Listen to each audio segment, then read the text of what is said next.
Welcome back to New Realities. I am here with Kim Tang, one of my favorite guests and an incredible yoga teacher. But we're going to go beyond yoga today, in a sense, because there's so much wisdom you gain when you're practicing so intensely that I'm sure you're opening up to these levels. And it's not just about the body yoga, but it's about the deeper knowing of the self and, like the title says, how we serve. So about that a little bit. What is like sort of the byproduct of this asana yoga that you're so amazingly adept at?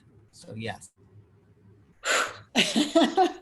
Hi. Hi, Alan. Hi, thanks And for back on the show. Appreciate you being here. Thank you. yeah, for And sure. yes, And this one is and super it's been exciting. fun. I mean, a lot of people, yes, no, I'm just saying a lot of people get a lot from these interviews that you've heard feedback from. So I'm happy to keep doing these. So yes. So And talk about the wisdom you're gaining. Yeah. always I start with love and gratitude. So I want to thank you. There's something specific I want to thank you for. And that is that, you and I talk and we're like, okay, well, when do you want to do this? And we pick a date. And if it doesn't just drop into the pocket and sink just right, then we're really flexible about redoing it. And so Right. thanks for that flexibility.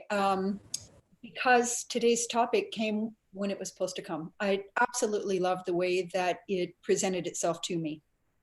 So the first thing I want to say is that the first time that we had an interview, one of the very first things that we did was we agreed to define yoga as a state of being.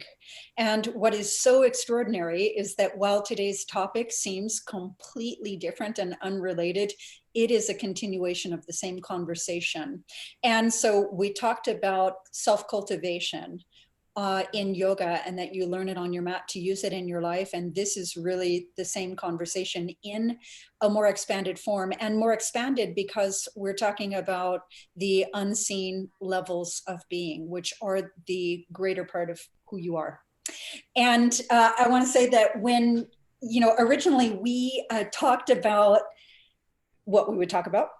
And I threw out there chakra diagnostics, which is a conversation that I love to have. And we threw out there messages from the body, which is something that I live and swear and teach by.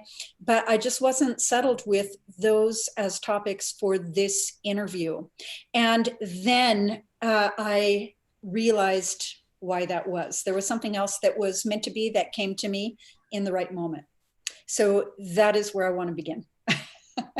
Okay, great. I'm glad we have a beginning and starting point. But no, I think it's an evolution and it's dropping in and it's feeling what the world needs now. In a way, this is how you serve, I would say. So yes, I'm glad you're tapping into that. So, yeah, so talk about how this evolved and I'm really interested in, because it takes so much practice to do what you're doing. And it's all about, in a way, the mind, because the mind needs to achieve what you're creating. But it's all of creation, in a sense, that you're tapping into. I think so. Well, tell me about the wisdom you've gained and how you serve. Okay. Yeah, you just said the magic words. You reminded me that in our second interview, so I should say right now for the viewers who are just now joining, there are two interviews that precede this, and they're on yoga and consciousness.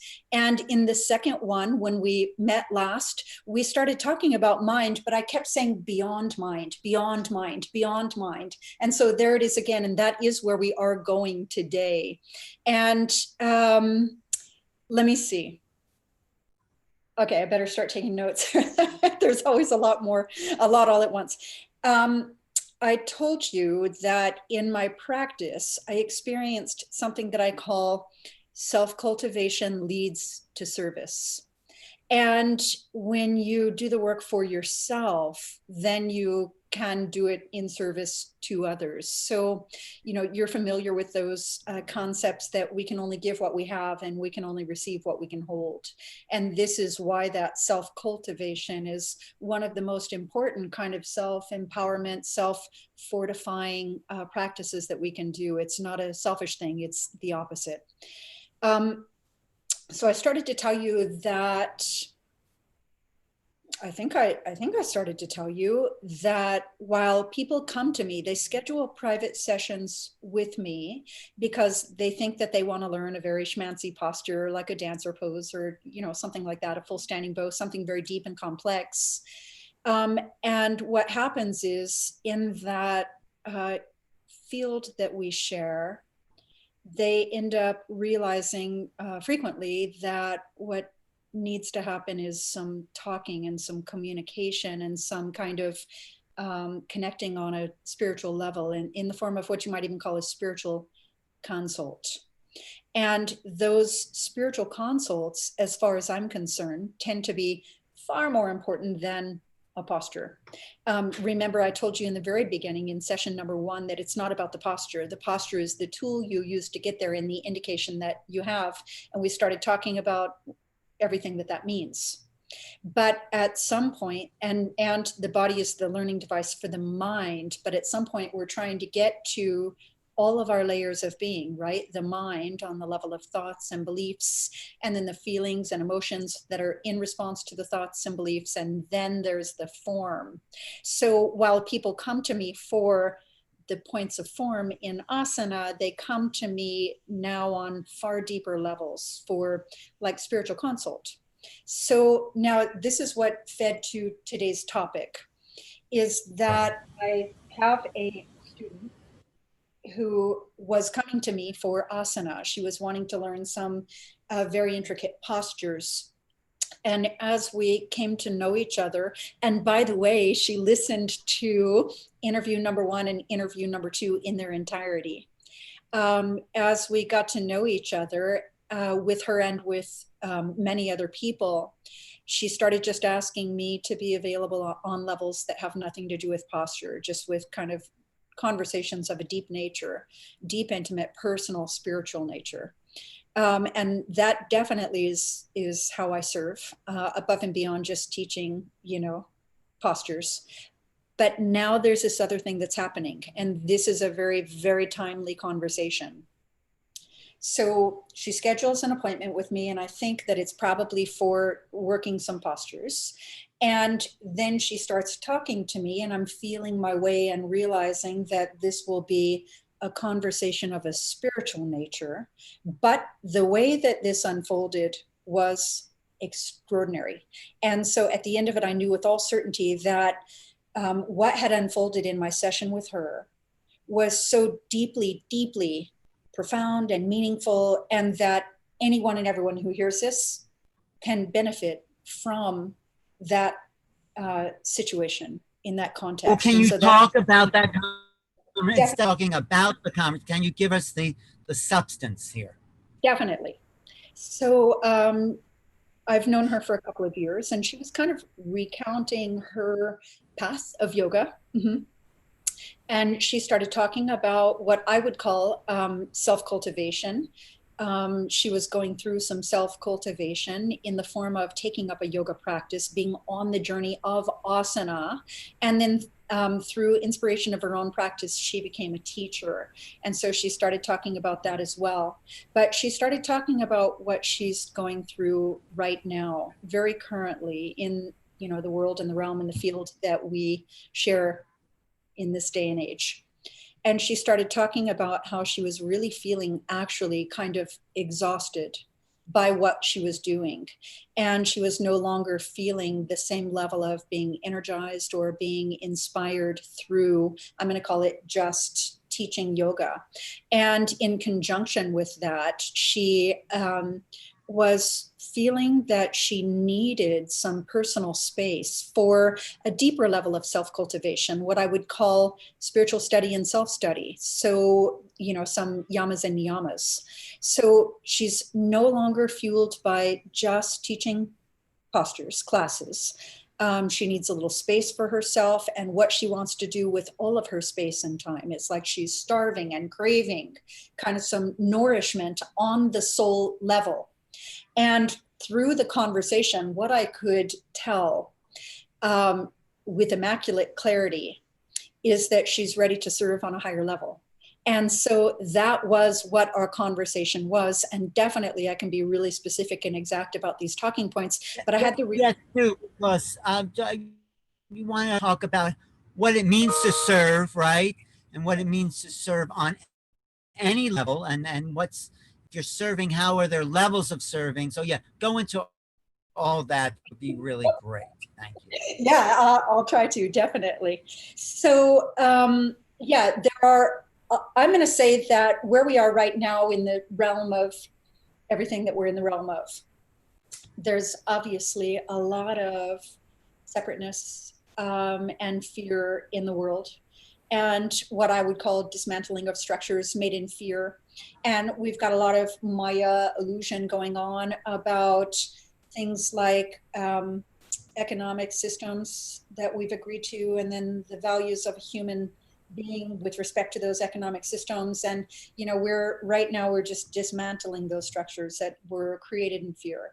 And I really feel like we're ready for that shift, and we're ready for the change in the world. And so this is what I perceive as the conversation I had with her, and that is that there's a world of people that are ready. They're ready to step up, not only on a personal level, but once they self-cultivate, then to reflect that to the world, to hold that space for the world and be the way shower. And so the conversation about exactly how to know when you're ready, and then how to do it, and how to gain confidence in that. Well, tell me, how do you know when you're ready to serve, and how do you know what level you're going to serve? I mean, pretend we're conversation. Well, we're having that conversation. So I Yeah, want now to know the wisdom. the first thing that absolutely positively needs to be said is that it's not going to look exactly alike for anyone, or for everyone. Everyone's process is uniquely their own, like their fingerprint. Everyone's circumstances line up uniquely according to what I would call the indication of what's active within them, and the way that they're navigating through free will, the lessons that they've taken on in their life. So I cannot tell you that there's a cookie cutter formula, but I can tell you that reflecting back, this is another, like everything we've talked about before is going to come in, to this and so much more. There's a time in one of our interviews when we started talking about authenticity, and you were saying, what does that mean, authenticity? How do you define it, or quantify or qualify or authenticity? And there's something else I want to contribute to authenticity, because this will be really important in the uniqueness through which everyone serves. So the other thing about humans, I think I told you that humans have a central nervous system that is literally in response to their thoughts. And so people can literally have a thought and have a reaction or a response to the thought, even though it hasn't happened and might never happen. Now, there's this other level of authenticity that is a way that I define authenticity that is unique to humans.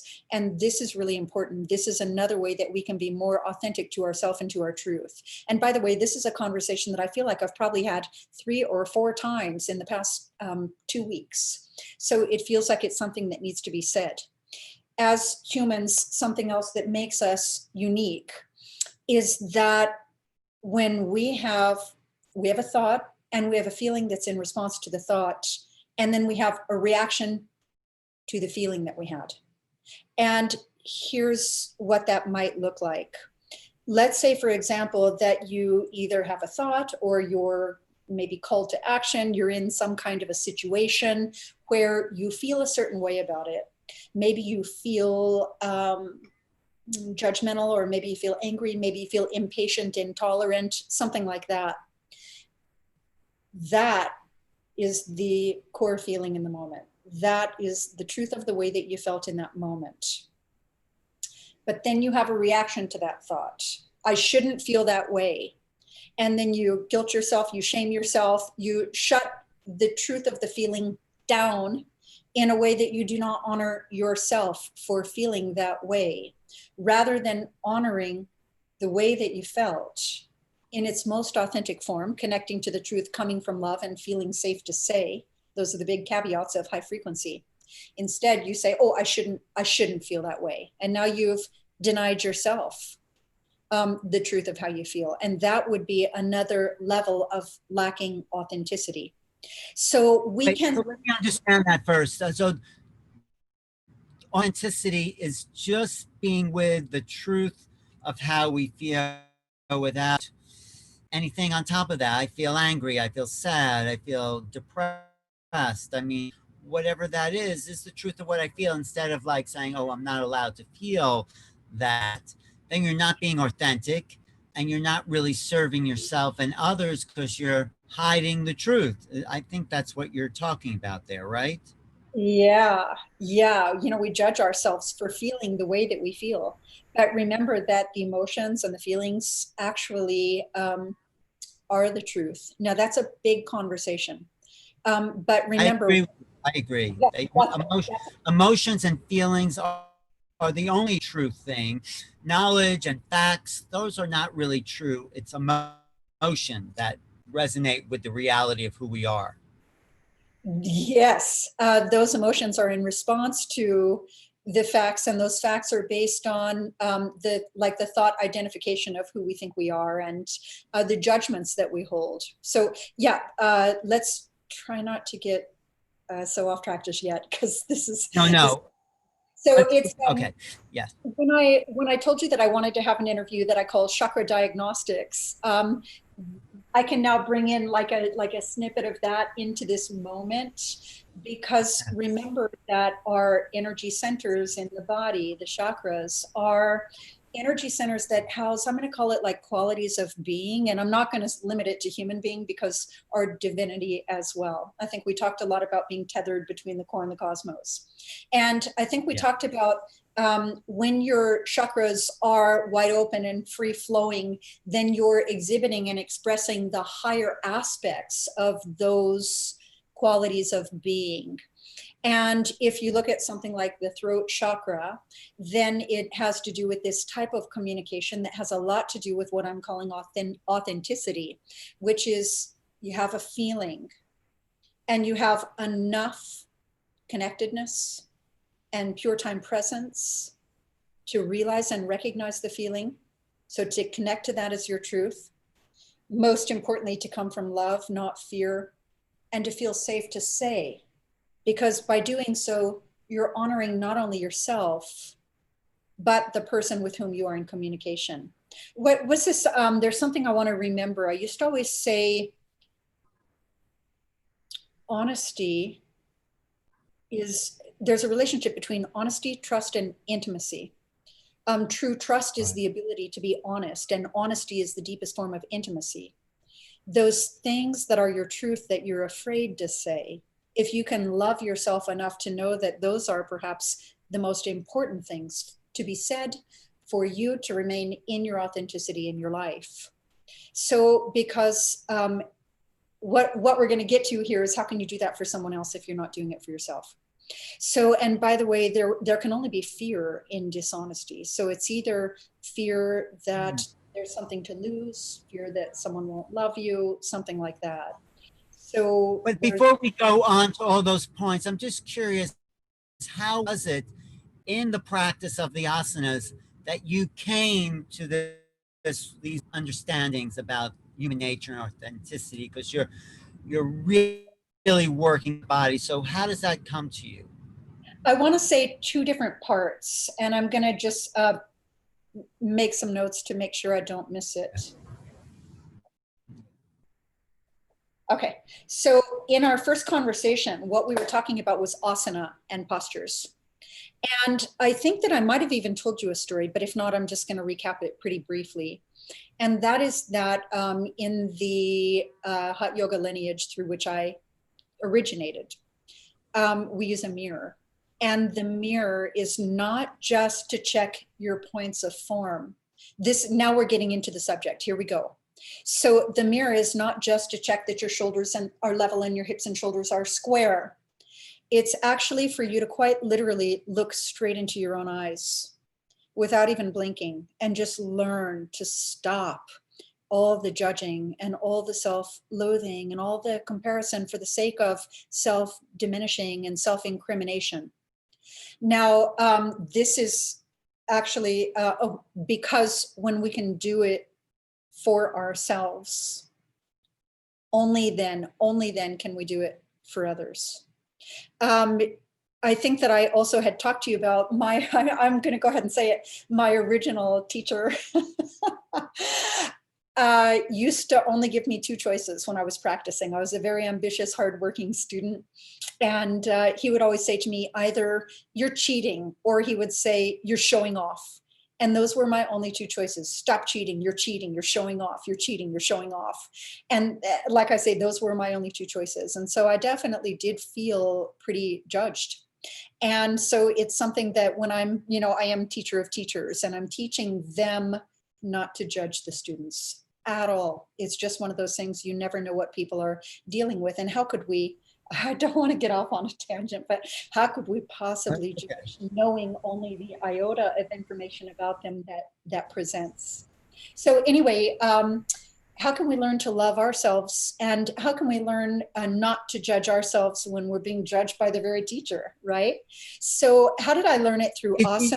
Is he judging? But I'm just curious, is he judging you, or is he challenging your ego? I mean, or is it the same thing? I mean, not to get too off the tangent, but maybe he was just trying to, keep you in check. In all fairness, I have to say it was, because I have not seen my beloved teacher for nearly 2 decades or something like that. And I learned the most important lessons from him in that way. And so let's honor that for sure. I'm gonna go ahead and say that I was feeling pretty judged. I was just working really hard. Yeah, and I was feeling pretty judged. And it's actually kind of what it pointed me in a direction that I went as a teacher. I learned a lot. These types of teachers made me the teacher that I am. And that's what we're going to get a lot more into with a lot more specificity. So just reeling it back in again, that is the way that I learned this through asana, is by learning to look myself straight in my own eyes without even blinking, and to learn to love myself exactly as I am, accept myself exactly as I am, not judge myself, so that I can love and accept others and not judge others. We can't do it for someone else if we can't do it for ourselves. And so that right there is item number one anyway. But the second step was, remember, the body is a learning device for the mind, and we're meant to learn it on the mat to use it in the life. And as my yoga journey went, I definitely went deep into asana, but I also went deep into things like pranayama, and also the fourth spiritual study, self-study. And that's where I started to really put together some of the ideas that I'm going to talk to you about today. So through spiritual study and self-study, not only through asana, it kind of expanded my purview on how to serve on a higher level. And now the conversation has become how to, just as in asana, I am teacher of teachers, now the conversation is how to support people who want to serve on a higher level. So that's what we're doing here. Clear. Okay. Right. So No, I'm very happy. yeah. Remember, in the case of this student that prompted this conversation, is that what she was desperately craving was that spiritual study and self-study. And I saw myself in that, because I got deep into the inner world. I think we talked about that a lot in the first interview. And so the realization that what she was saying to me, through no longer being as fulfilled with only teaching postures, and wanting more silence and wanting more introspection and inner space, inner world study. She was indicating to me that she's ready for cultivation on the deeper level, so that she can serve on a deeper level. So now we've already touched on what's required in order to be able to do that. So the first thing that we've already talked about is you yourself as a space holder, as a facilitator for transformation, need to be deeply grounded and connected to the truth of who you are in its highest form. Um, not not in a How do we know the truth of who we are, though? That, I mean, can we start there in a way? When you say that, yeah, I know myself on one level, and how do I know I'm at the truth of who I am? How do we, when we reach that place? I think it might be something like this. And I hadn't anticipated the question. So I'm really Right. feeling the answer. I hope I can really articulate exactly the way I'm seeing it. And that is that we basically take off this mask, right, of who we think we are. Oh, I'm Kim and I'm teaching yoga, and, you know, you put that down and you connect to yourself as simply an aspect of the creator, right? With no, you know how they say we don't see things as they are, we see things as we are. To not be projecting upon someone, to be standing as the truth of who you are, and connected to your truth coming from love in pure time. These are all things that I am going to talk about in detail. So we'll let it kind of Right. unroll like that. So when Okay, you're good. right there, now pure time present moment is everything. And I do mean everything. So when you are standing in your authenticity, connecting as your highest self, there is no time. There is no history. There is no history to hold against someone. There is no projecting of who you think you are. You simply are, as a state of being in a field of trust with no judgment, coming from love, and availing yourself on all of these levels. So, oh yeah, God, listen to this. So in yoga, we would say, can you give yourself your undivided attention? And we talked about how most people, first of all, definitely don't give themselves their undivided attention, but nor are they really availing themselves on all the levels in pure time for others as well. So now we're looking at listing, naming, qualifying ways that you can serve on a higher level. And by the way, I have to tell you this, I'm going to talk about it as far as being a yoga teacher, but this is by no means limited to your profession, your occupation. How you serve is who you are. How you serve is who you are. How you serve is a state of being in its purest form. And so this is for anyone and everyone, no matter what you do for a living, no matter your capacity of, how you get your money, or anything like that. And by the way, it's not limited to office hours. This is like who you are as a state of being is how you serve. So it's anytime, all the time, every time, whether you're on the clock or not, whether you're getting paid or not, none of these things matter. It's who you are in truth is how you serve. So is that what we called this? Who you are in truth is how you serve? Well, how we serve is what we called this, but I think that's a better title. Who you are in truth is how you serve. That makes more sense to me because it's yoga really is about getting to the truth of who you are. I mean, the big branches of yoga. Who we are is not our story and our labels and we do Yes. who we are. But that's a deep concept. Who we are is how we serve. Can you go deeper into that a little bit? Yeah, let's do it. So I I want to stay on this, and then I'll come back to some notes so we don't lose this thought. Okay, so here we are. And how about this? I want to tell you a story. And then we'll come back to that kind of bullet point list and refer back to the story when it makes more sense, when it becomes more relevant. Yes. So I want to tell you that I used to own a studio, and that was, what I did on the daily for sure, and labor of love. And when I sold the studio, I started traveling the world. I started teaching internationally. And so now I was in a situation where I was traveling to studios where obviously the studio owner and some teachers and maybe some students who follow my social media know me or know of me. But the majority of people attending these events don't know me, don't know anything about me, who I am, what I'm about, nothing. They think they're just coming to, a posture clinic.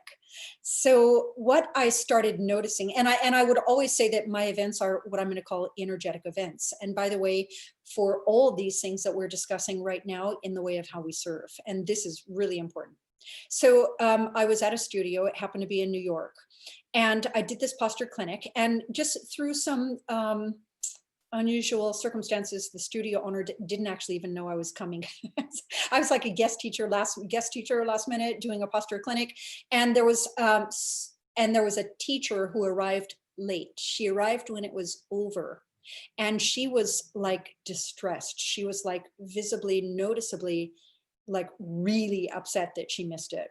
And of course, I'm just sitting with her in the lobby, getting to know her, talking with her, feeling into what she was saying to me. And I'm like, well, like, change your clothes, let's go back in. And she's like, really? I'm like, I'm here, let's do it. And so in the time that we had made the decision to go back into the room, the studio owner actually arrived and found out I was there and found out we're going back in the room. So she wanted to jump in on it, and it was incredible. So we go into the room, and there's a posture that this teacher was having specific trouble with in her own body, in her own practice. And so that was the posture that we started looking at. It happens to be Trikonasana, triangle pose. And that is, among other things, it's a spine twist. But in this case, it's a deep hip opener. And, as humans, we tend to stash a lot of pain, and actually a certain type of pain in the hips. And so that's what we were getting to. Because remember, I told you, in our previous conversations, I teach you on every level of your being. It's not just about the posture. So what I'm addressing her on is a level of thoughts and beliefs and feelings and emotions, and trying to help her free herself from the pain that she has stashed in her hips. So we had already had this time talking in the lobby. Now, this is an important story, like super important. We had already had this time talking in the lobby and really just connecting and knowing each other. And then we go into the room. And although kind of my crew and the studio owner are now there, and they're, just doing their own thing, maybe 10 feet away or something, and I'm working with her on this posture, and we're having a level of trust, I want to say, in the form of an intimate conversation about the body and the practice and the life history and all of these things. So I get her in a position, I support her in this way, I ask her to do this, I intend that for her, with her, through her. And not only does she actually, for the first time, sit in this posture, it's a bit of a lunge, a side lunge. Not only does she sit, but she creates a little space and opens the hip, and she has this big flood of release and relief and emotions, and she just starts like crying. And by the way, do you remember the first time you and I talked, and I told you about crying during camel, and it was forgiveness? Remember that story of forgiveness that we talked about? So now I have, now I had it for, go your ahead. mother, right? No, it was for your mother, that story. It was about forgiveness of your mother. Right. I remember that. Forgiveness of my So mother. now, so I mean, just a brief aside. So people store these heavy emotions and feelings deep in their body. So one way not to feel them is to store them, but they're always there until you release them. And that's what one of the things that yoga, you're saying, frees us up. So go ahead, tell us what happened. Yes and no, under the right conditions. And that is what we are about to talk about, like, exactly. So listen to this. So she is able to actually sit all the way down, get a little space in the joint, and open it up, and these feelings just come flooding out. And that right there, that is a sacred moment. That right there, that is yoga. But the story that I want to tell you is that I debated, whether to tell this or not, but I have to, for people to be able to understand. The studio owner in that case actually saw what was happening from a distance, and with her own body language, with her hand on her hip and her weight shifted to one side, she said, I tell her that all the time. And it was a little bit like, why'd she cry for you? And I had this massive realization that I am going to share with you right now. Because I was, by the way, I was having this experience. Like I started to tell you that I was traveling the world. I was going to all these studios where no one knew me. I had all these students. I didn't have a, I didn't have a history with them. They didn't know me. But I was having all of these kind of extraordinary situations where people were receiving the relief that they have been like desperately hoping for, waiting for, wanting, ready for, but not knowing how. It's that story of the camel again. And so what came to me is the way to actually articulate exactly, and I do mean exactly how. And I want you to remember again that I'm not talking about serving in a way that is limited to teaching yoga, but I am using that as my example because that's of course my capacity. So what we had created, not just through sitting in the lobby, where within just a few minutes of conversation, she can see herself in me. And then we go into the room and there's what I'm going to call field of trust with no judgment. Oh my God. Remember a couple of minutes ago, I said to you that we're meant to look straight into our own eyes and learn to love ourselves exactly as we are and not to judge ourselves, and that we can only do it for others if we can do it for ourselves. Now, and yeah. Remember I told you I had a teacher and I always felt like a little judged by my teacher. Okay, so right. And then I told you that this studio owner was a little like, why didn't I've told her that before, that type of thing, right? She was feeling judged. She did not trust that she could have that release and therefore transformation in that space under those circumstances. So what became apparent to me, if you write down anything from this talk, the way to facilitate transformation, and with all the caveats that I am not the doer. It's not about me, it's about humanity.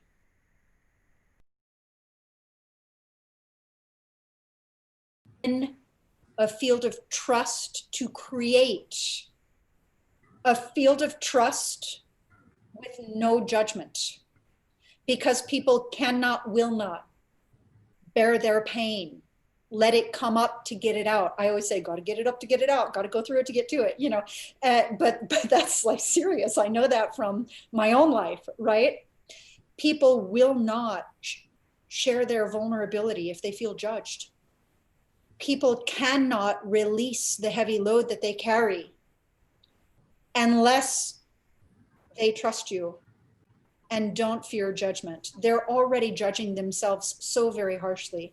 The last thing they need is to feel judged by someone else. Right. And so not only that, creating field of trust with no judgment, but doing it in a state of pure time. You and I are right here, right now. And this is all there is. There is no history. There's no projection of what has not happened yet, which is imagination, the future.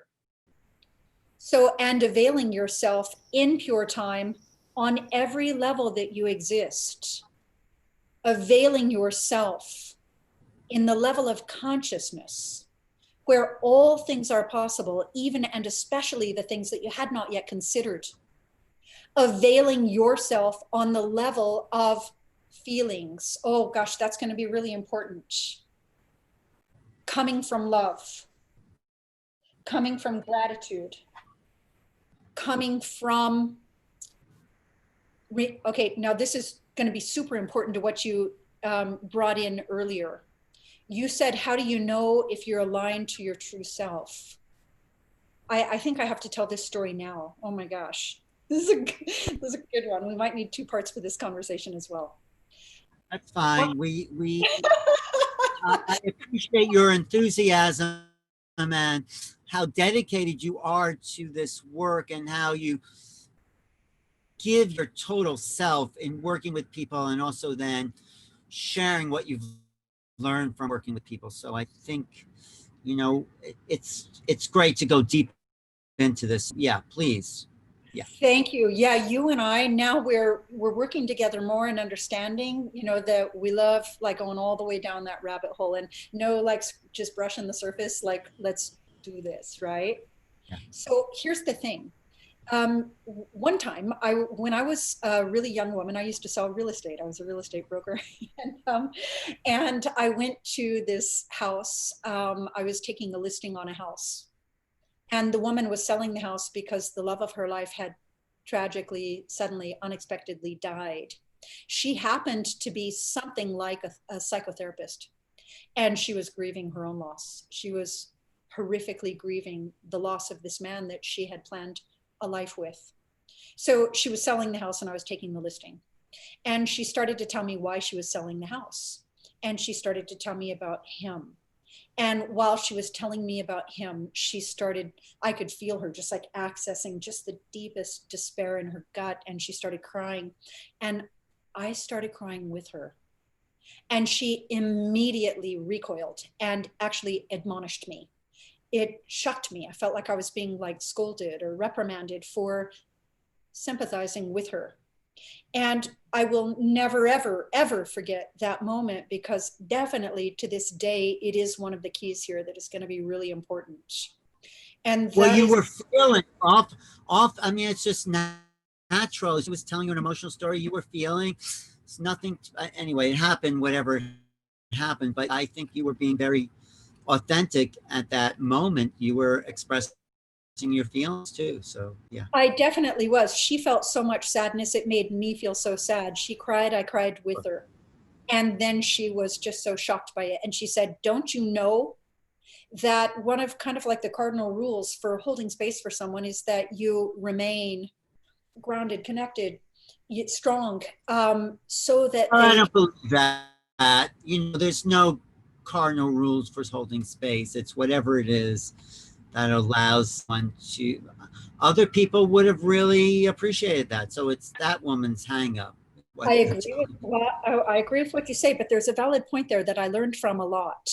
So vibrationally, which we haven't actually had those conversations yet, and let's stick to today's subject today. But Okay. vibrationally, each feeling has its own vibration, right? And what happens is if someone is crying and you cry with them and they're sad and you're sad with them, what you've done is you've joined them in that vibration. We call it commiseration. And it's a way as humanity that we show care. It's a way that we show concern. But we can do even better to facilitate transformation by being what I'm going to call a space holder for someone. Because, okay, yeah, this is wow.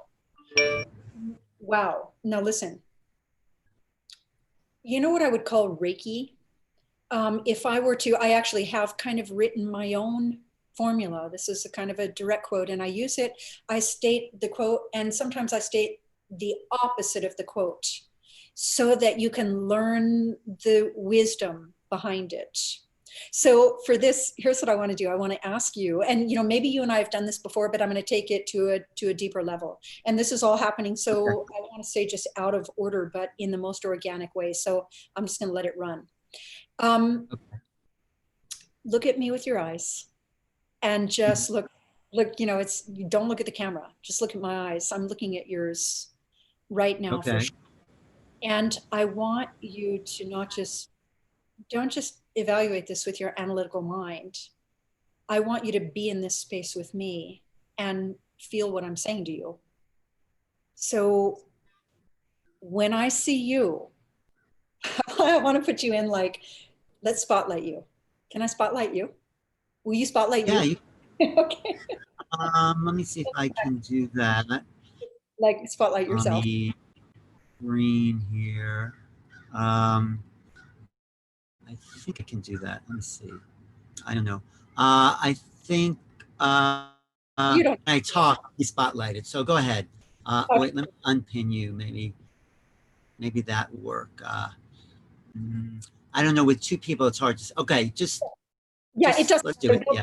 They'll benefit from both. Anyone listening is going to benefit from both. But I'm not actually doing this for the viewer as much as I am for a moment right here, right now, to talk on, to expand upon that point with some more clarity. So when I see you, just be with me here in the eyes. I'm with you. So when I see you as love. And when you see me seeing you as love. Right. Then there is love. When Then I'm feeling the well, love. Go ahead. yeah, listen now. When you see me seeing you as love, now you can see yourself as love. And when you can see yourself as love, now you can see me as love.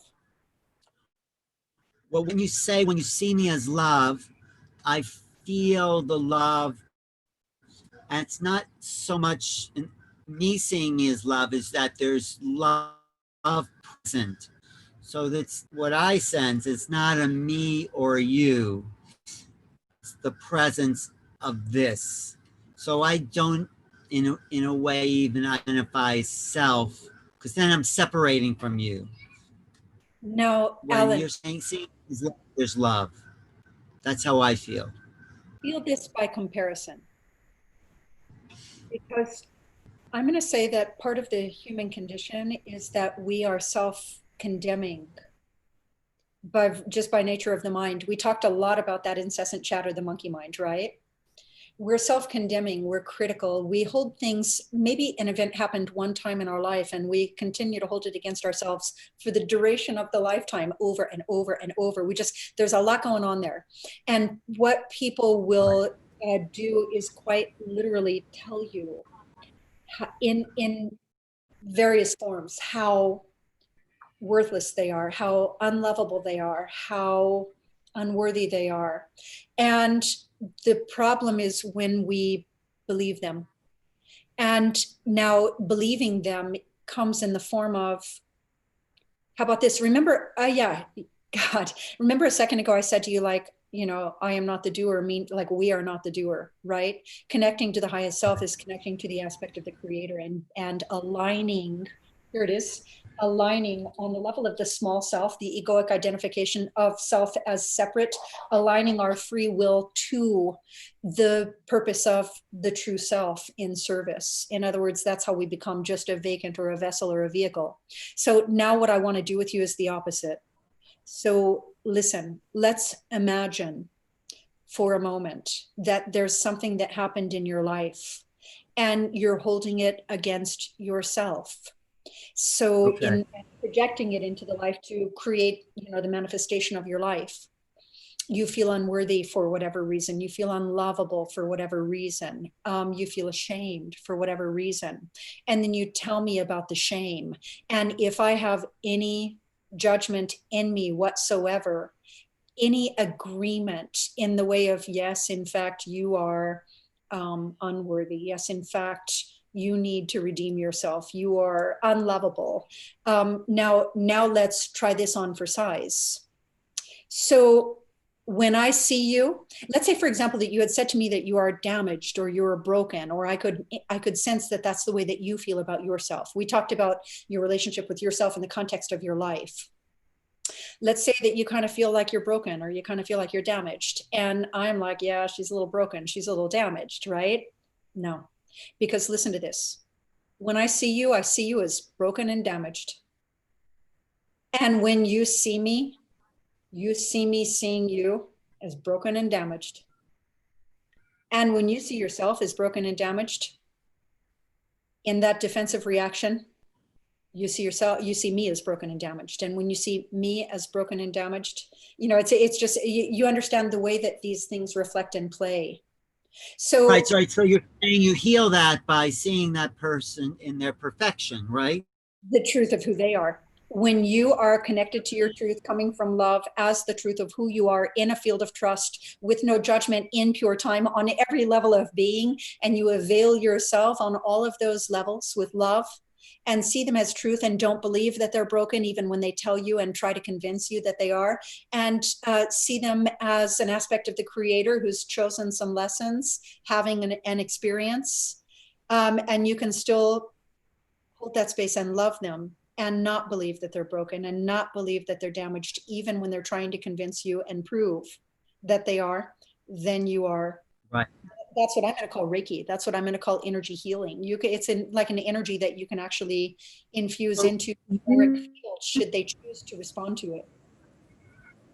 so when you're teaching yoga or whatever you're teaching, you see people as the perfection of themselves, which help them achieve that inner space because there's no judgment in who you're seeing them as, and that gives a sort of energetic um, upliftment to that person because, yeah, yeah, It's a space that they can then step into when they can see themselves as worthy, when they can see themselves as lovable, and all of those things. It's just the same concept. It's in the simplest terms, it's the same concept as in the airplane. You put on your own oxygen mask before you hand it right. to someone else, or in the well.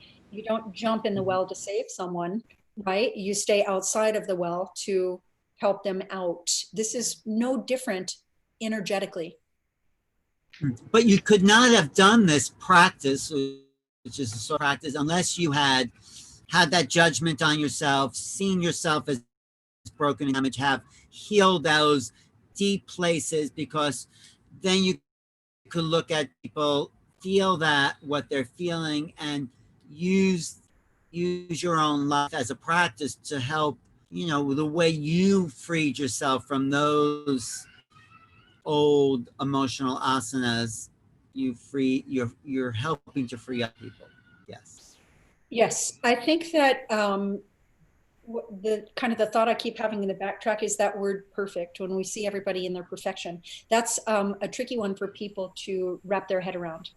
And I would maybe even change the word perfection I to think, wait, before you, wait, I just want to absorb that one.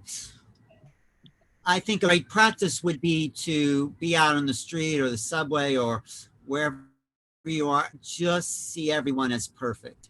Just see them as, and that really helps people whether they know it or not. Because when you're judging people, it actually hurts. It hurts to be judged. I think it hurts to judge. I mean, it's such a habit, but it actually energetically hurts you and them. So I think this is a good practice. This is good. So yes, what were you gonna say? oh, you just made me want to say 1,000 different things. Thank you for that. Okay. Yes, to what you said. I agree.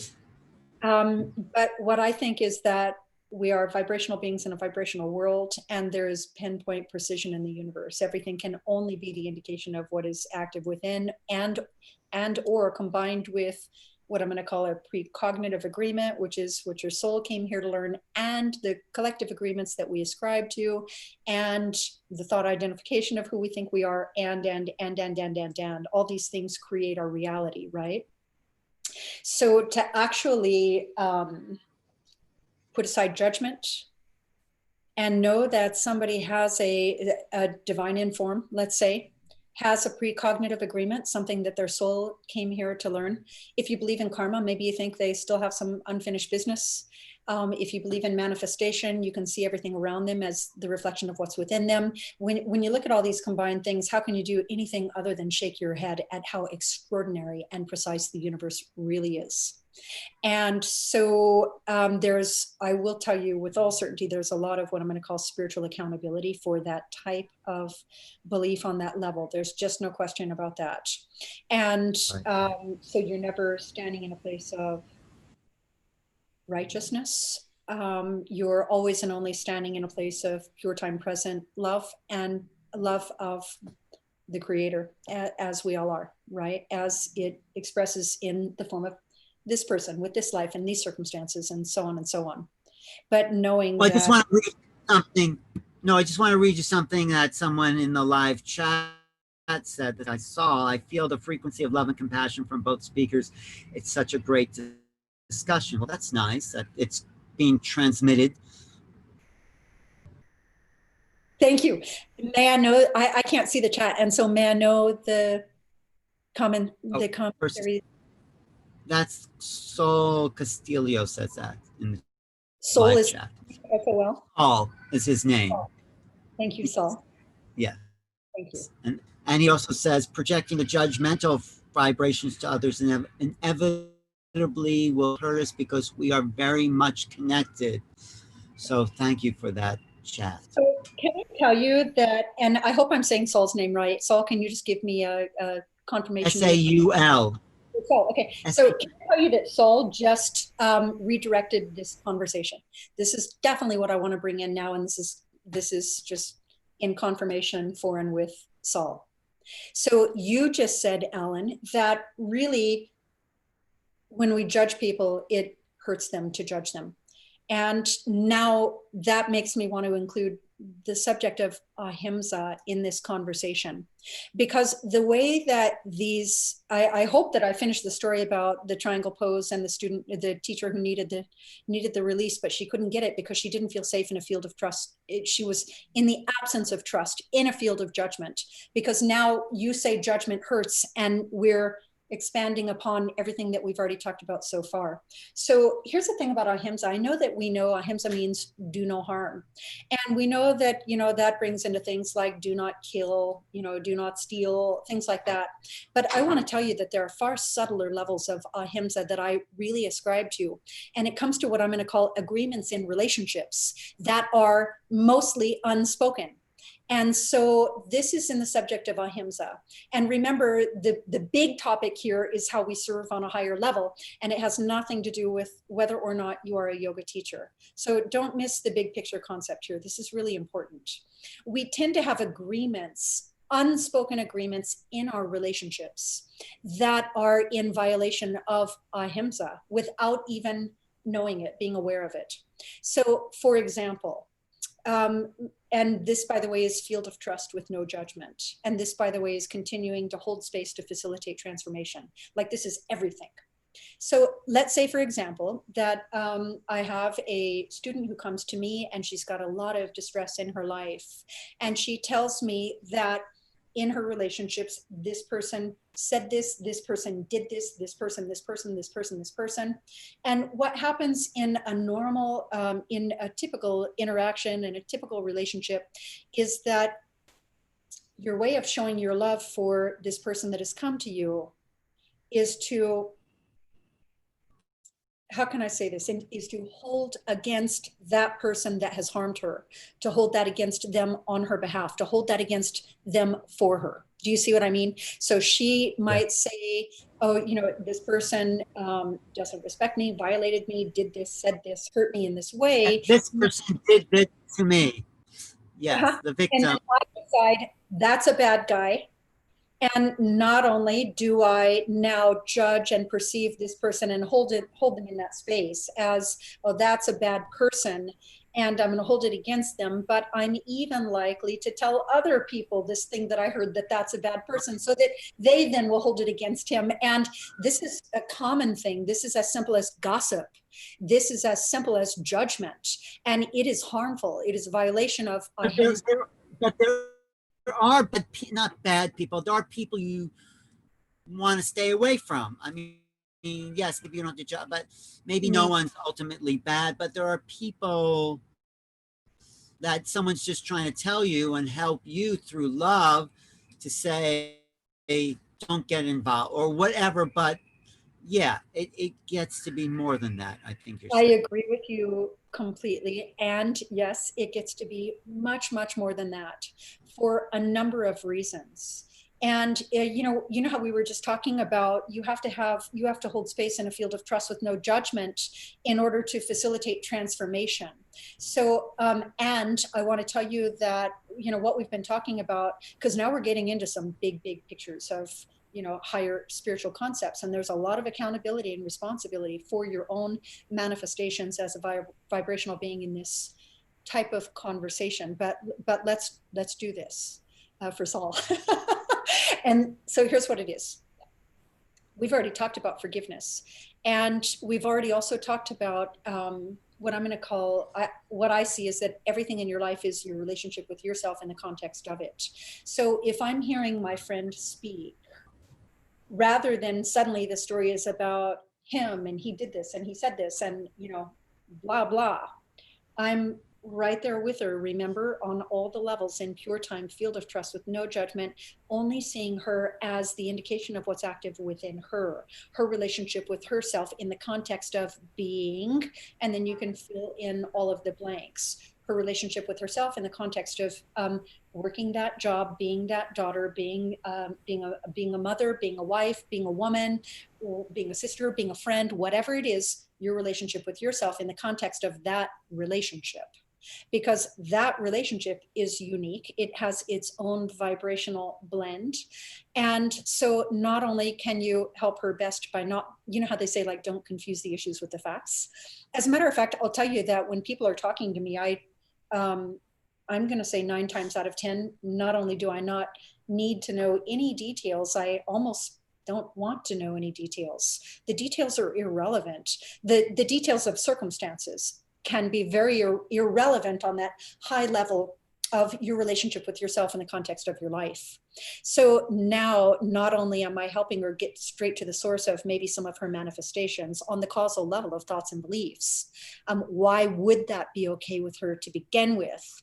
But I'm also, by not holding something against someone else on her behalf, I'm now actually holding space for somebody else to step into their highest selves as well. And that's huge. What do you want to say about that? Because I wanted to kind of get to some of these little notes I made on our No, tangents. no, I think it, but just reflect on if someone tells you about somebody who does something bad or wrong, how do you stay not in judgment, hold them in a space, yet take a warning, let's say, about, or do you not pay attention? Because in a way, everyone has their own relationship with someone, and you really can't go by someone else's. Someone may have said something about me or you, don't go into that and then I like say, oh no, that person's great. So there's just two ways of being like that. It's your own truth or someone else trying to, and both can be true at some point or not. So I'm just curious, how do you hold people without judgment, I guess is the question, really.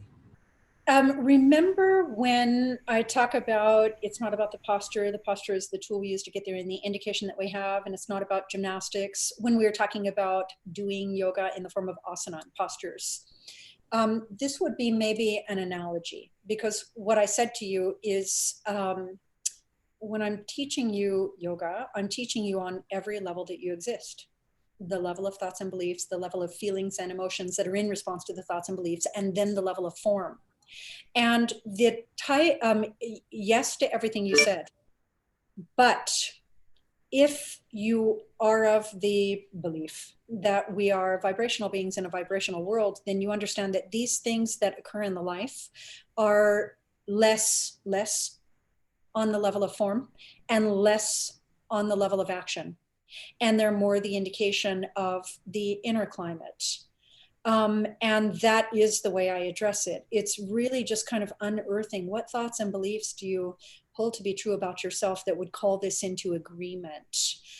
What did you come to learn, and how does that pattern present itself over and over and over? Different faces, different events and circumstances, but the same indication of what's active within you, whether it's something like, and oh God, oh my God, like an inner conflict that is presenting as self-sabotage in your life over and over and over. So while all those circumstances might seem so different and unique, they're all kind of the same core belief that you hold about yourself. So when you're really helping someone on the unseen levels, then you can actually resolve it. Because if it's no longer active within you, then it will stop showing up in your life, right? Wait.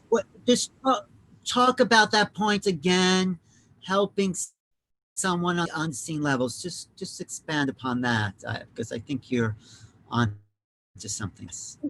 I think it's something like this. Um, we've talked about forgiveness. We've talked about loving yourself and standing in your value, connecting to truth, and all of these things. And when we do it for ourselves, we can hold that space for others. And that is this aspect of the conversation that we're having right now. And I think that, you know what I want to do? I want to actually quote someone who gave me some good advice. Good advice, like really good advice. And he said to me, please, he said, make every single decision in your life, no matter how big or small, like what you're eating for breakfast or who you spend your life with. Make that decision as if you loved yourself deeply and completely. Now, most of the things that light up in the life, most of the things that feel bad, regardless of the circumstances, are only the indication that you're either feeling, unlovable, unworthy, you don't love yourself, you hate yourself, something you're holding against yourself. All of these types of things present, even though the faces vary and the circumstances vary and they seem completely unrelated, typically they're the same thing. It's a pattern that produces over and over, and it's something that once you actually learn it and feel whole and complete in that lesson, then likely it will resolve and it would no longer be okay with you and won't show up in your life. Again, it's a level of spiritual accountability for sure to get in there and do the inner work, which is what we've talked about in every conversation we have. It's about the inner work and the inner journey, and recognizing, by the way, that you have always been worthy, not because you have to earn it, not because you have to prove it. You are worthy by your divine birthright. You have always been. You even were in that moment when something occurred in your life that you've held against yourself ever since. You are now, and you always will be. So that type of realization and recognition.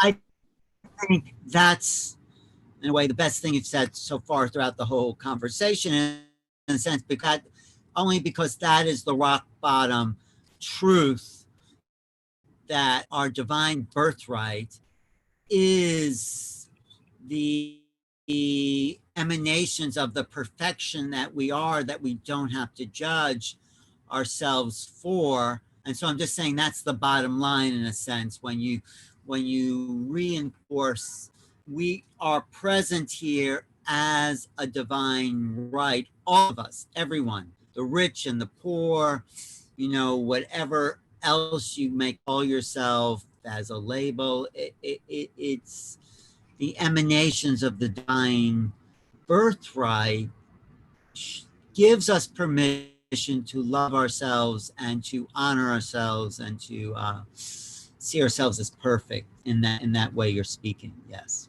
And So when we thank do you. it for ourselves, then we can do it for others as well. Yeah. Well, that's the part that maybe I'm having a little trouble with. I mean, in a sense, okay, because I'm just getting the fact that yes, okay, my divine birthright, yours, is to acknowledge that it is, and then when I embody the divine birthright, I'm just feeling into that whole thing. Then okay, I see your incarnation as divine birthright. How could it not be? How could it be anything else? That's all you can see. You couldn't see it any other way. Right, You right. wouldn't want And to, right? everybody on the street, everyone you pass, everyone.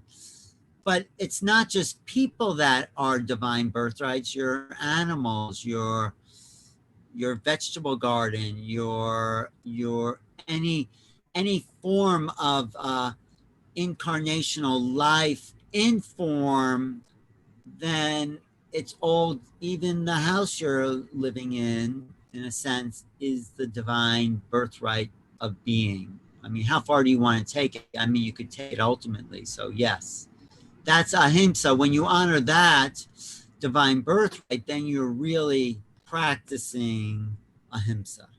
hmm And I just want to bring in that element of pure time again, because it seems really relevant right now that I don't see that we should be trying to go back as a species, literally, that we should try to be going back to what is known by us, what we have been. I think that we need to be creating what will be, and we need to do that not by projecting history into the future, but by recreating. And remember, the topic of today I would is just say, wait, I just want to say to support that is like the best creation is creating the unknown. This is what creation is. This I'm writing about this. The artist or teacher, it's making on the unknown is the birthright of the divine incarnation. And that's part of the purpose of being here is to create more of what we have yet to know. We're moving in to the future because it is unknown. So yes, this is where we're going. so Yes. what does this look like? Because look at this. Here's the vision that you're giving me is this. Look at what we've already talked about so far and what you just said.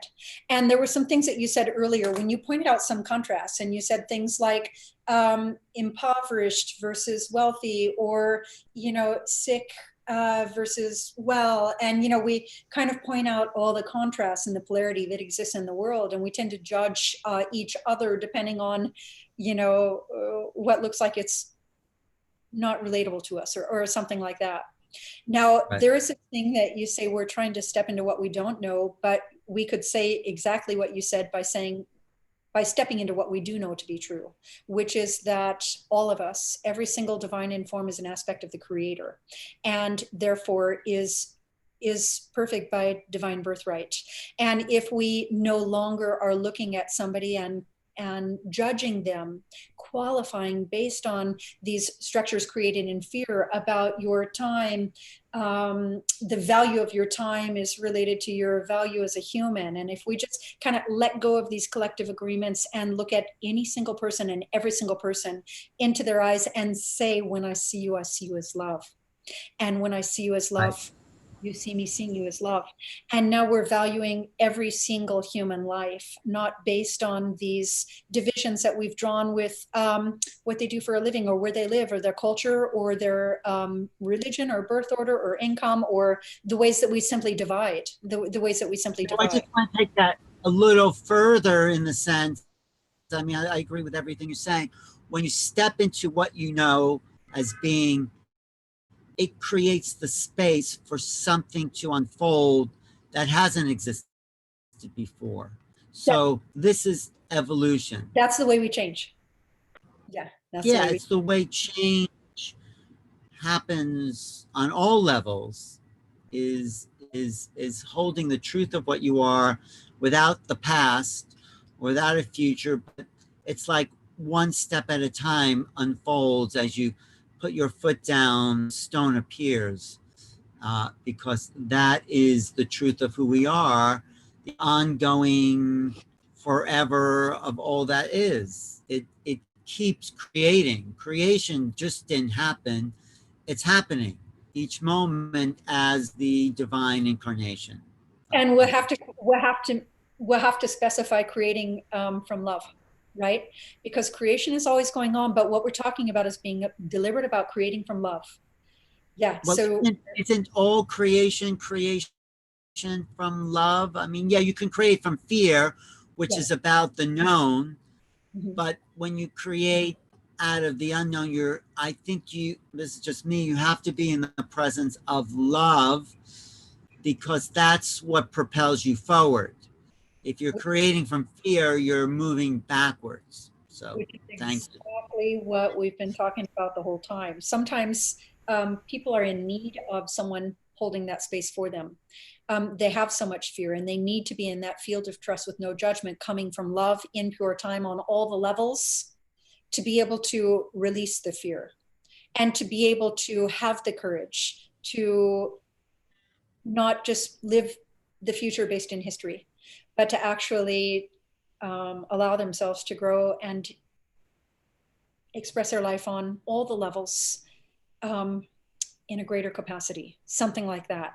This is really important. It's because I feel like what just happened is not only are we talking about we, you, me, how we serve, how that service facilitates others in service. Because I think that now we've kind of come full circle. We're starting and we've come back around to it. There are people that are ready to serve on a higher level and they simply don't know how. And so, and again, remember, they don't even realize, maybe they do and don't realize that that's what they're experiencing in their life. What used to satisfy me no longer does. I want more, and what I want is to be alone and get in my inner world. And all of this to me is kind of indication of readiness in any and all of its forms. And then when they are ready and they forgive, the three levels of forgiveness, they forgive offenses that they have perceived, they forgive themselves for maybe ever believing that it was true. And then the biggest picture, to realize there never was anything to forgive and to come to love and to be a light. Then they know how, and they feel confident. Just listen to this. They feel confident just being themselves in its highest form, and come to the realization that that is how they serve. So it's not even necessarily like you don't need to get a degree or take a course. It's more like that is the inner journey, is the resonance and the state of being that you become in service to others. Yeah, yes to that. So, but let me just serving on a higher level. No, I just want to recap what you're saying so I can absorb it and see where. So people serve when they be the love that they are. But are you saying there's a higher level to that, or is that the highest level, or is there always another level? I'm not sure I what mean, you're saying. I guess it's a question. Like, if there were levels there, it would be on how can you be what I'm going to call dominant frequency? How can you lift a field to a higher octave? So that would be a way of leveling. Like, are you able to simply remain aligned when the external world is completely chaotic? Uh, just that alone would be a level, but a higher level would be to be able to do it in a group setting. And then a higher level would be to be able to hold that space for literally, humanity. I mean, there is only one. There is only one doing. Right. Yeah. There is. So, do you feel though there are other levels you can achieve as you go deeper into yourself? I mean, because we're always moving towards something. Do we ever Sure. arrive, is what I'm saying to you. Do you feel? I think that each and every moment is the arrival when you are embodied, when you are fully integrated. I have come right now. I have come. I have come. I have come. I am arrived. I am here. I am here. I am here. That is the journey, is the presence on all of the levels of being. And I mean, now you're making me think of things like, yeah, there's, further, there are ways to further increase your consciousness, and there are many other dimensions other than the ones that we are limited to through our senses, but I think that's a different conversation. But yeah, Right. we can get And to more. serve on a higher level, um, what would the practice be that, because you've given us some clues here, but what would you have people remind themselves of to know their love? That's always a great one. To see the others as love and divine.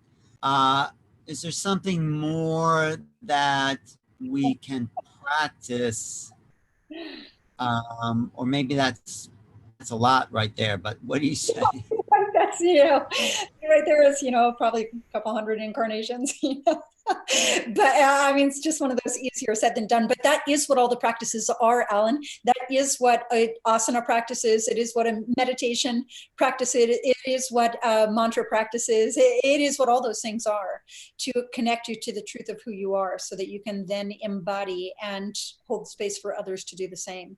So there are any and every practice you can do. Any mindful moment is a meditation. Anything connecting you to your breath. and so we should have future conversations about like the chakra. Oh, let's like, so I already made some really small mention of No, what I no, call. but before we get there, I just want to, I mean, that's good. Hold that point. But I just want to say, to relate this all back to yoga, if you're doing a practice or something and you can only, let's say, stretch so far, that's the truth of who that person is. No, it's not. And that's perfect, isn't it? I mean, why do they need to stretch more if that's all they're stretching? I That's the more mean, relevant question. But remember, okay, so now we'll circle back around. The body is a learning device for the mind. So your value as a human is not based on how far you can stretch.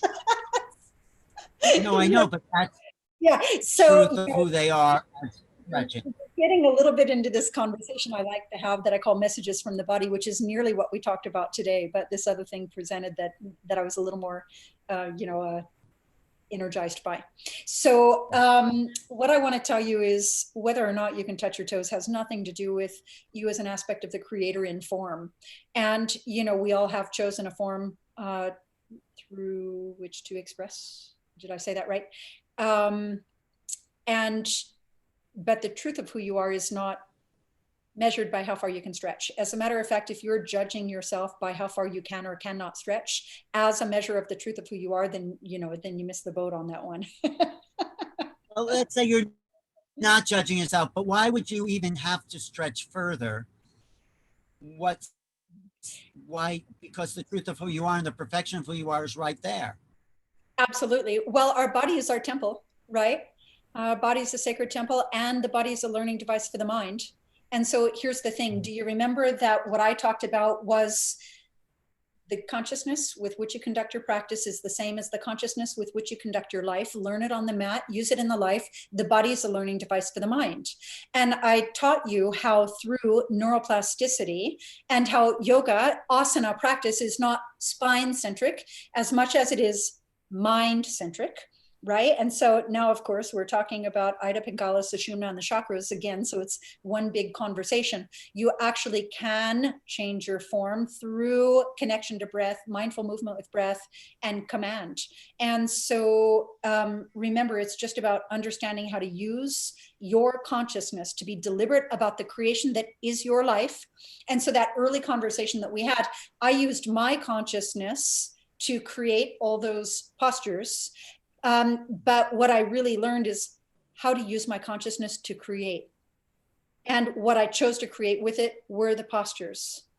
And you will use your consciousness. You will learn how to use your consciousness to create, but you get to create anything you want. Not everybody has the desire to, touch the toes or, bend over backwards or whatever all the things are. And there's nothing wrong with that. I get that. No, but go back to the other thing you were just excited about, which was the whole chakra thing that you were tapping into, the whole energetics of the chakras. And I think you were. I think I was actually going to talk about what I'm going to call messages from the body. There was one thing that I thought we were going to talk about today, and just the way that things unfold. I always love how organic and free flowing our conversations are, and especially Saul chiming in so that we got to bring in Ahimsa and look at simple things like gossip and the agreements, the unspoken agreements we make in friendships that actually cause harm without us even knowing.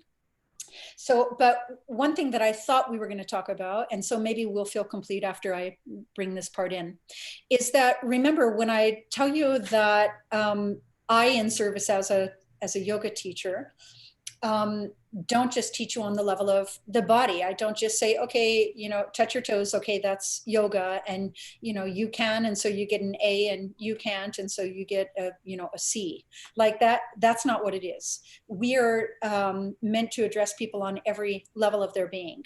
Again, the thoughts and beliefs, their relationship with themselves, the feelings and emotions in response to the thoughts and beliefs. Now, there was this other topic I love to talk about called messages from the body, which is nearly what we talked about today. And it turns out that there is a belief system that any kind of like disease diagnosis, injury, illness, even habitual tone is an indication from the body as to where your spiritual work lies.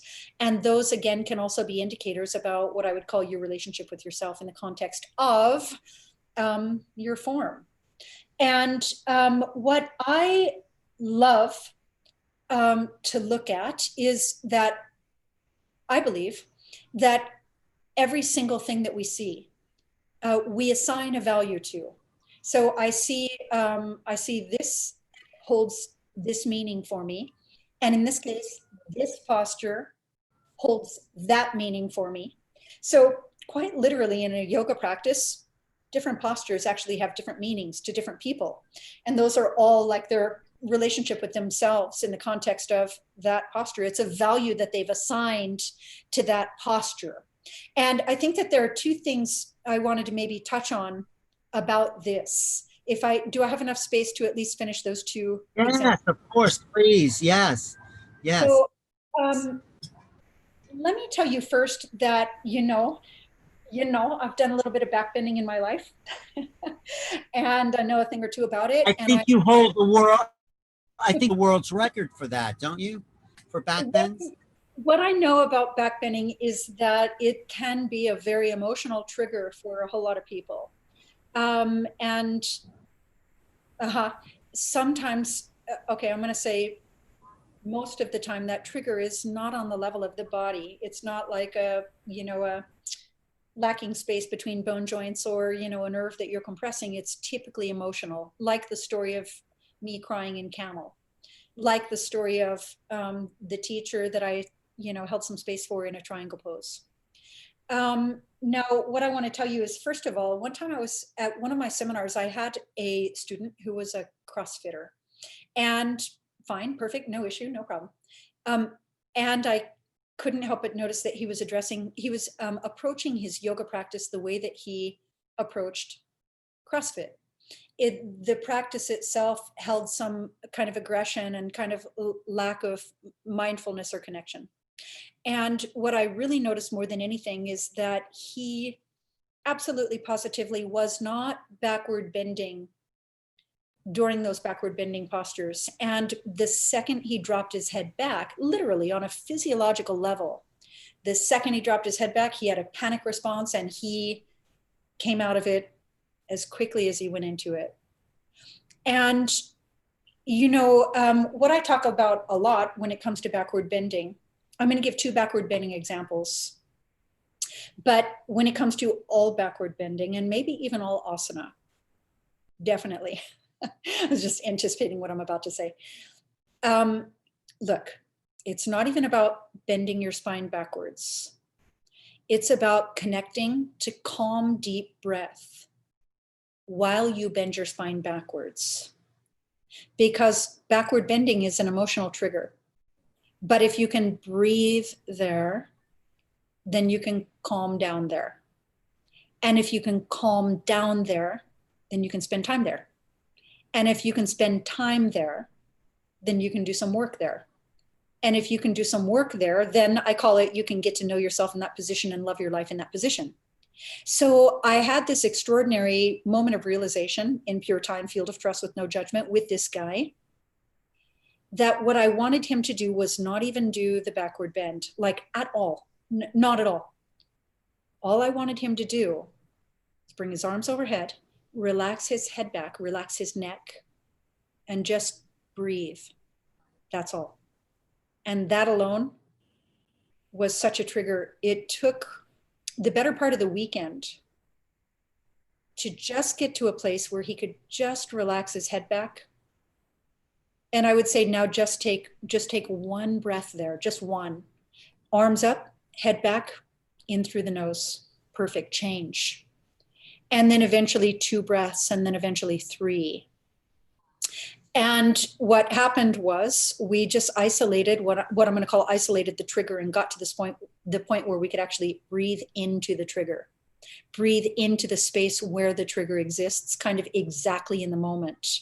Now that alone was kind of extraordinary. It was just a game changer, because remember, you're meant to learn it on the mat so you can do it in your life. So that kind of constant fight or flight, kind of aggressive, not connected to breath or mindfulness, was actually the way he was conducting his life. The consciousness with which you conduct your practice is the same as the consciousness with which you conduct your life. So when I had that realization, it was profound. And then I had that realization of what I call just isolating that trigger when another woman that I'd never met before scheduled a session with me, a private session. And, you know, people come to me who either want to be backbenders, and believe me, I've done all of it, not just backbends, but, you know, backbends are a thing. I'm good at teaching what can happen there. And they either want to be a backbender or they used to be and they're not anymore and they're not sure why they're stuck, or backbending hurts, or whatever it is. So this woman scheduled a private session with me and said that she had always been a backbender before, but something happened. She doesn't know what, but now she feels just stuck and wants to, but just can't seem to.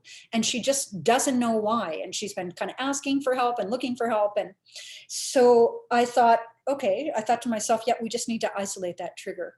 So I had her inhale after by the way, after talking, after connecting, after, you know, creating that space of field of trust, no judgment. And this was, by the way, virtually, it was online.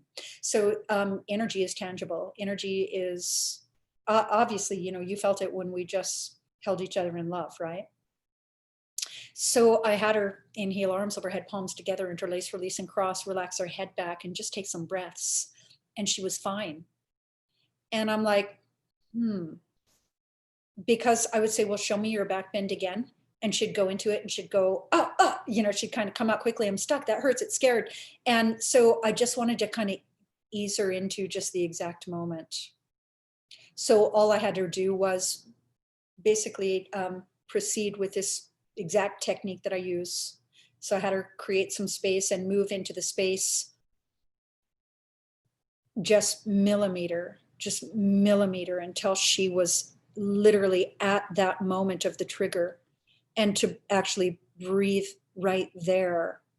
And actually in that space, under those circumstances of the field of trust with no judgment, in pure time on every level of being, she actually had a recollection that she had been molested as an infant. And that the feeling of having her arms overhead with her front side body open and exposed in such a vulnerable position was triggering and accessing something that she had really deeply embedded. So again, we never know what people are dealing with. Now, I think that there was so not only is every posture is something that you assign a value to, which is another example I'm going to give next, but also we're not addressing a yoga practice just on the level of form. It's not just about the structure of musculoskeletal functional bending your spine backwards, because when you're bending your spine backwards, you're bending your thoughts backwards and your beliefs backwards, and you're bending your feelings backwards and your emotions backwards. You're bending your breath backwards and your nerves, your muscles and your fascia and your tendons and your ligaments and your organs, glands, tissues. You're bending backwards every aspect of your being. So typically when you're stuck, it's not just on the level of the form. Now, look at us in our lives. I have someone who's near and dear to me, who had a pretty significant shoulder injury. And now what I'm talking about is the values that we assign to any given posture. And there's this posture that I taught her. It's called tiger. And it's an inversion, which means you're stacking weight upside down. And in this case, you're stacking your weight on your forearms. And so it's, you know, not a headstand where you're balancing primarily on your head. And it's not a handstand where your arms are extended. It's a forearm balance. And what that requires is a lot of shoulder strength. And more importantly, what that requires is that you trust your ability to carry your own weight. So again, now we're getting into your relationship with yourself in the context of your life and the value that you've assigned to these postures and things like that. And so since she had... Is that one of the reflections yoga gives you, like where you have problems stretching into symbolizes a kind of thought form, stuckness that carrying your own weight or can't standing or, you know, Which not, direction to go? yeah, Yeah, yeah, it's like, yes. yeah, So for it's a sure. reflection. Yoga is that reflection, yes. Of an inner world. So your Yeah. shoulders have a lot to do with carrying the weight of the world on the shoulders, not being comfortable delegating or not trusting that the universe will support you. You know, we have hips that are major decisions in your life, and we have knees that determine the direction. And, you know, we have all of these different body parts that have a lot of different symbolism. And then we have all these postures that call upon those parts, and we challenge ourselves in that way. We're up against ourselves in the form of the posture, right? And so, you know what? I love the way that I don't even need to tell the story anymore. Like, I love the way that that was just wrapped up in such a neat package. But you can see then how that practice on the mat is a lot more than just a, you know, an exercise class. And it doesn't matter whether or not you touch your toes. So Well, I yes. mean, you've given people so much, though. I mean, we should continue the conversation with those other points. What was the points you wanted to get to that we haven't gotten to? The chakra awareness, was that part of that? The rest of the conversation? Oh, it was really just that there were two topics that you and I thought would be the title of today's interview. One was what I call chakra diagnostics, and one was Right. Yeah. but in the one that presented Wait, sorry, I missed the second one. Was chakra diagnostics, and the second one messages was from what? You faded out. messages from the body. Oh, right. So we got that one, but the chakra diagnostic, we really didn't get to that one. We really just made a itty bitty teeny tiny mention of each of them under today's big category. Each of those is its own topic, you know.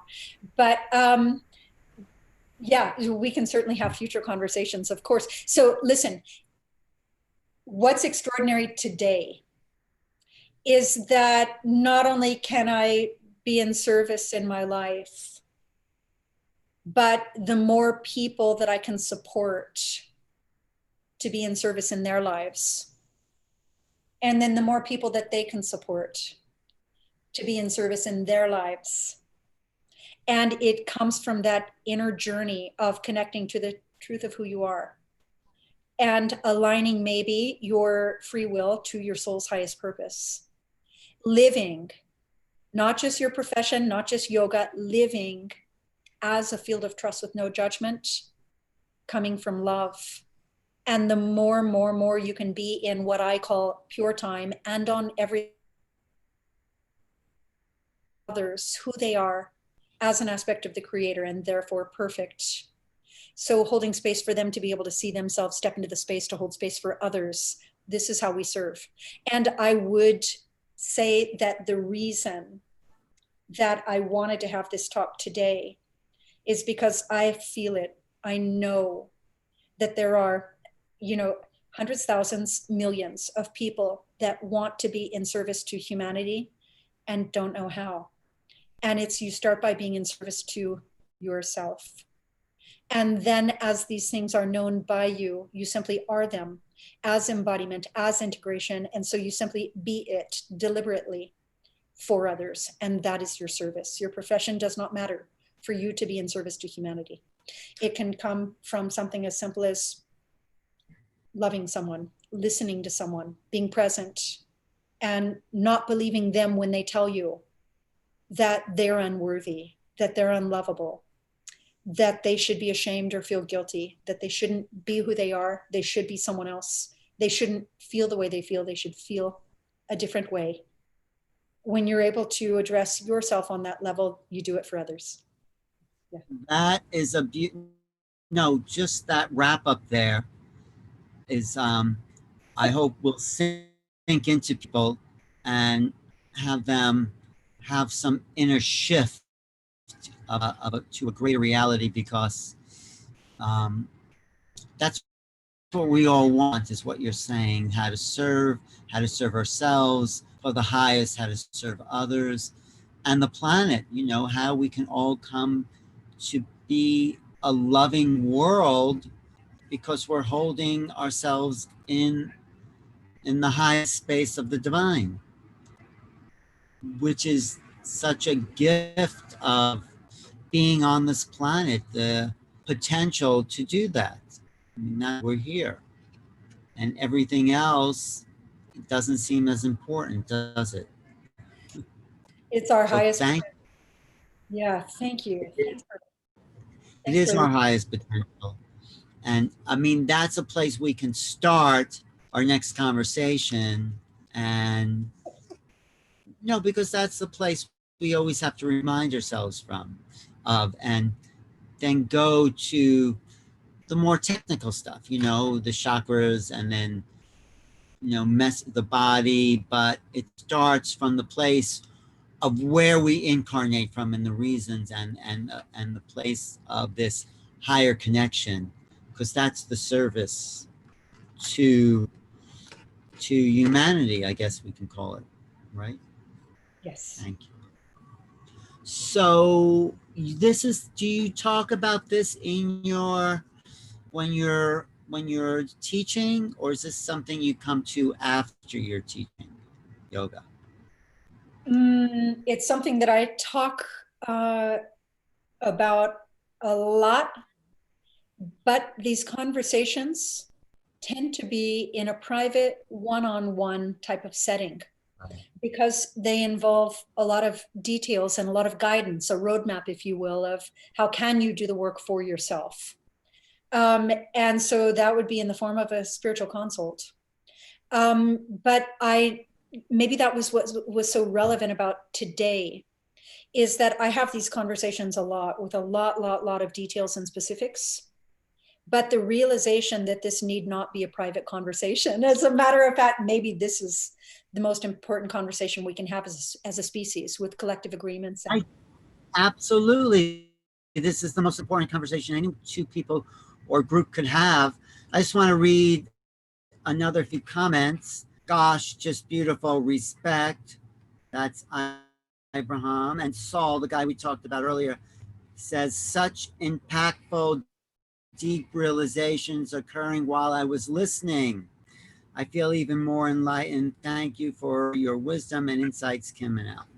Well, that's nice. That's a way of serving the people who are watching. If they can have realizations the way when you teach yoga, people have realizations about themselves and release. This is how I serve, in a sense. This is making conversations available on this level.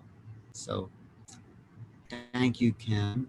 Yeah, I honor the way you serve. What you have done is created, your very title, New Realities, is just a massive yes. And you've created a platform that is like a transmitter of very high frequency.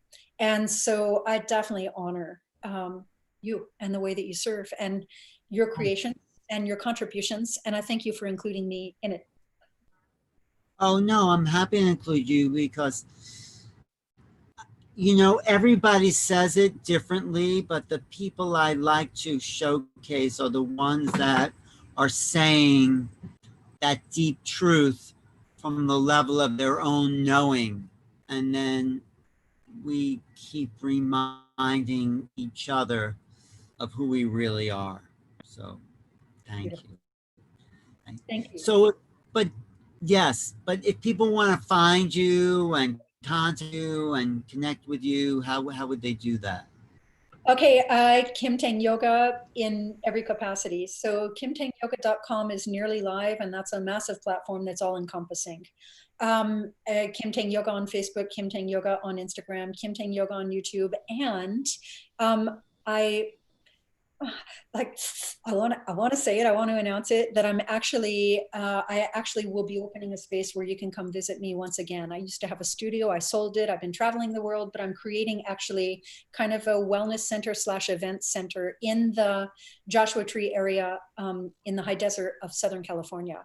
And so I need a minute on that because it's a big remodel job. But I'm going to tell you that I'm going to create a space that is very, very high vibrational, very, very much aligned with everything that we talked about today. So yes. Right.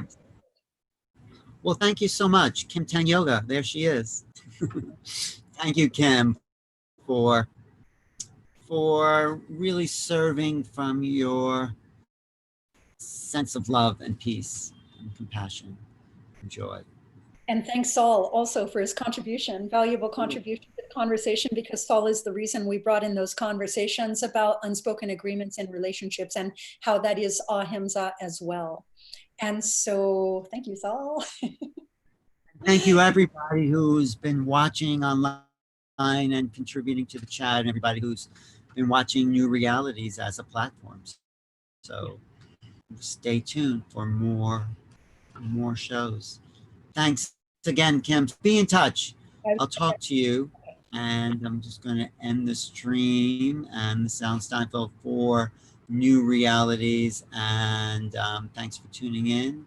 And keep watching this channel. Subscribe. You can give a super chat to us. And thank you so much. And thank you, Kim.